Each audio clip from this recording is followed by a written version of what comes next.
назвали меня богом сновидений. Ха-ха-ха! Ну скажите сами, разве я похож на бога? Я просто маленький, волшебный человечек. По вечерам, когда вы опускаете голову на подушку и укрываетесь одеялом, я на цыпочках подкрадываюсь к каждому из вас и дую в затылок.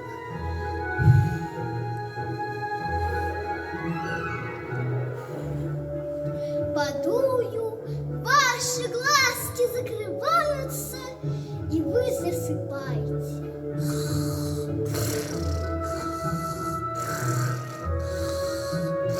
Ой, чуть сам не заснул. Тогда я беру зонтик. Вот этот зонтик для послушных детей. Когда я его раскрываю,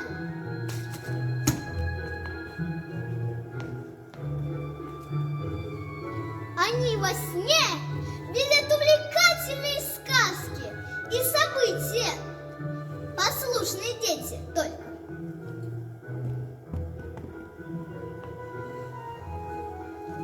А вот этот зонтик для непослушных детей. Когда я его раскрываю, они также засыпают, но лежат, как оленьи в сарае, и ничего не видят во сне. Но я не сомневаюсь, что вы все умные, славные, послушные, не забияки, не лентяи. И потому я вам расскажу сказку. И для этого мне понадобится мой зонтик. Ну, засыпайте, сказка начинается.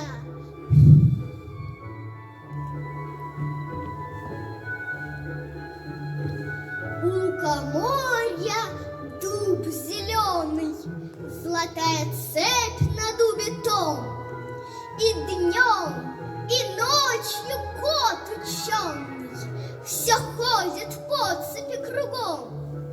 Пойдет направо, песни заводит, налево сказку говорит. Там чудеса, там леший бродит, русалка на ветвях сидит. Там на неведомых дорожках следы невиданных зверей. Избушка там на курьих ножках стоит без окон, без дверей. Там лес и дом, видений полный. Там о заре прихлынут волны на брег песчаный пустой. И 30 витязей прекрасных чередой из вод выходят ясных, и с ними дядька их морской. Там королевич мимоходом пленяет грозного царя. Там в облаках перед народом через леса, через моря колдун несет богатыря. В темнице там царевна тужит, а бурый волк ей верно служит. Там ступа за бабою Ягой идет, бредет сама собой. Там царь Кощей над златом чахнет, там русский дух, там Русью пахнет. И там я был, и мед я пил, у моря видел дуб зеленый, под ним сидел и кот ученый, свои мне сказки говорил. Одну я помню, сказку эту, поведаю теперь я свету. У лукоморья... Ой, я же вам эту сказку уже рассказывал, да? Рассказывал. Ну тогда я пошел другим детям эту сказку рассказывать.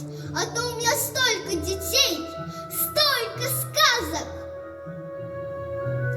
Ой, даже не сосчитать.